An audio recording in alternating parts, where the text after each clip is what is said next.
Sir, ಧ್ರುವ ದಸರಾ ಕಾರ್ಯಕ್ರಮಕ್ಕೆ ನಿಮಗೆ ಸ್ವಾಗತ. ಧನ್ಯವಾದಗಳು.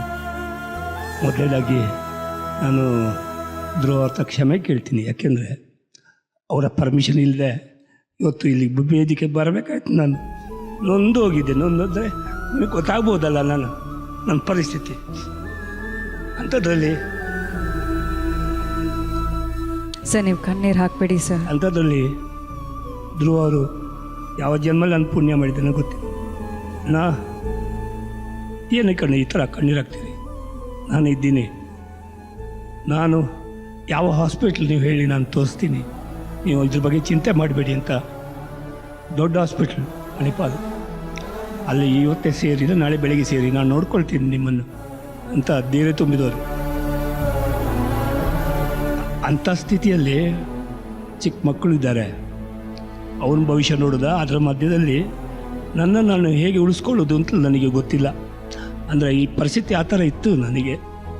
ನಾನು ನನ್ನ ಹಾಸ್ಪಿಟ್ಲಿಗೆ ಸೇರಬೇಕು, ಇಲ್ಲ ಕಿದ್ವಾಯಲ್ಲಿ ಟ್ರೀಟ್ಮೆಂಟ್ ನಡೀತಾ ಇದೆ, ಈಗ ಬಿಟ್ಟು ಬರೋದು ಕಷ್ಟ ಅಂತ ಹೇಳಿದಾಗ, ಸರಿ ಅಣ್ಣ ಆಯಿತು, ನಿಮಗೆ ಹೇಗೆ ಕಾಣುತ್ತೆ ಹಾಗೆ ಮಾಡಿ, ನಿಮಗೆ ಏನು ಬೇಕು ನಾನು ಎಲ್ಲ ಮಾಡಿಕೊಡ್ತೀನಿ, ಯಾವುದಕ್ಕೂ ಹಣ ಚಿಂತೆ ಮಾಡಿಬಿಡಿ ಅಂತ ಅವರ ಸ್ನೇಹಿತರು ಯಾರೋ ಬಂದಿದ್ದು ಮನೆಗೆ. ಭಾಳ ಪ್ರೀತಿಯಿಂದ ಆ ಸ್ನೇಹಿತರು ಕೂಡ, ಅವ್ರ ಜೊತೆ ಇರೋ ಸ್ನೇಹಿತರೆಲ್ಲ ಪಾಪ ಭಾಳ ಫೋನ್ ಮಾಡಿ ವಿಚಾರಿಸ್ತಾ ಇರ್ತಾರೆ. ಒಂದು ದೊಡ್ಡ ಮೊತ್ತದ ಹಣನ ಬೇಗನೆ ಫಸ್ಟಿಗೆ ಕೊಟ್ಬಿಟ್ಟು ನೀವು ಫಸ್ಟು ಹಾಸ್ಪಿಟ್ಲ್ ಹೋಗಿ ಅಂತ. ನಾನು ಕ್ಷಮೆ ಇರಲಿ, ದಯವಿಟ್ಟು ಇಲ್ಲಿ ಹೇಳಬಾರ್ದಂಥ ಸ್ಥಿತಿಯಲ್ಲಿ ನಾನು ಬಂದಿದ್ದೆ ವೇದಿಕೆಗೆ. ನನ್ನ ಬಾಯಾರೆ ಅದು ಇಂಥ ಒಂದು ಧ್ರುವ ಅವರ ದಸರಾ ಒಂದು ದೇವಿ ಶಕ್ತಿ ಇರುವಂಥ ಈ ಕಾರ್ಯಕ್ರಮದಲ್ಲಿ ನನಗೆ ನನ್ನ ಫ್ಯಾಮಿಲಿಗೆ ರಕ್ಷಣೆ ನಿಂತಿರುವ ಧ್ರುವ ಅವ್ರಿಗೆ ಯಾರು ಒಳ್ಳೆಯದಾಗಲಿ ಅಂತ ನಾನು ಬಯಸ್ತೀನಿ.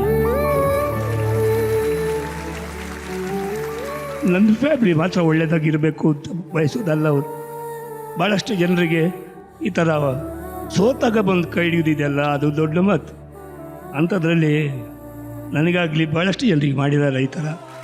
ಅದರಿಂದ ದೇವರಿಗೆ ನಾನು ದೇವ್ರಲ್ಲಿ ಬೇಡ್ಕೊಳ್ಳೋದು, ಧ್ರುವ ಅವರಾಗಿ ಧ್ರುವ ಅವ್ರ ಫ್ಯಾಮಿಲಿಗೆ ಒಳ್ಳೆಯದಾಗಬೇಕು, ಇನ್ನೂ ಆಯಸ್ಸು ಆರೋಗ್ಯ ಕೊಟ್ಟು ಚಿತ್ರರಂಗದಲ್ಲಿ ದೊಡ್ಡ ಮಟ್ಟಿಗೆ ಹೆಸರು ಮಾಡಿ ಮತ್ತೆ ಈ ಥರ ಒಳ್ಳೊಳ್ಳೆಯ ಕಾರ್ಯಕ್ರಮ ಮಾಡಬೇಕು, ಕಷ್ಟದಲ್ಲಿ ಇರುವವರನ್ನು ಕಾಪಾಡಬೇಕು ಅಂತ ನಾನು ಬೇಡ್ಕೊಳ್ತೀನಿ.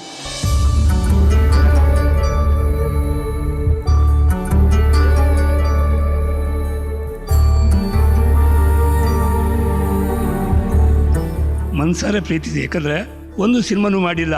ಇವರ ಅಣ್ಣ ಪರಿಚಯ ಶಕ್ತಿಪ್ರಸಾದ್ ಅವರು ನಾವು ದೊಡ್ಡ ಅಭಿಮಾನಿ, ದೊಡ್ಡ ದೇವರುಗಳೆಲ್ಲ ಅವರೆಲ್ಲ ಕಲಾವಿದರಲ್ಲಿ ದೇವತಾ ಮನುಷ್ಯರು, ಸಾಧನೆ ಮಾಡಿದವರು.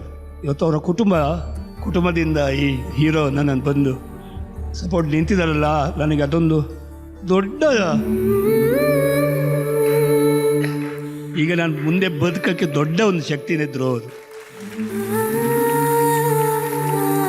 ಇದೊಂದು ನನಗೆ ಚಾನ್ಸ್ ಮಾಡಿಕೊಟ್ಟಿದ್ದಕ್ಕೆ. ಯಾಕಂದರೆ ಇಲ್ಲಾಂದರೆ ಇಂಥ ವೇದಿಕೆ ನನಗೆ ಸಿಗೋದಿಲ್ಲ. ಮತ್ತೆ ಸಿಕ್ಕಿದ್ರೂ ನಾನು ಇನ್ನೇನು ಗುಣಾಗಿ ಬರಬೇಕು, ಎಷ್ಟು ಟೈಮ್ ಆಗುತ್ತೋ ಗೊತ್ತಿಲ್ಲ.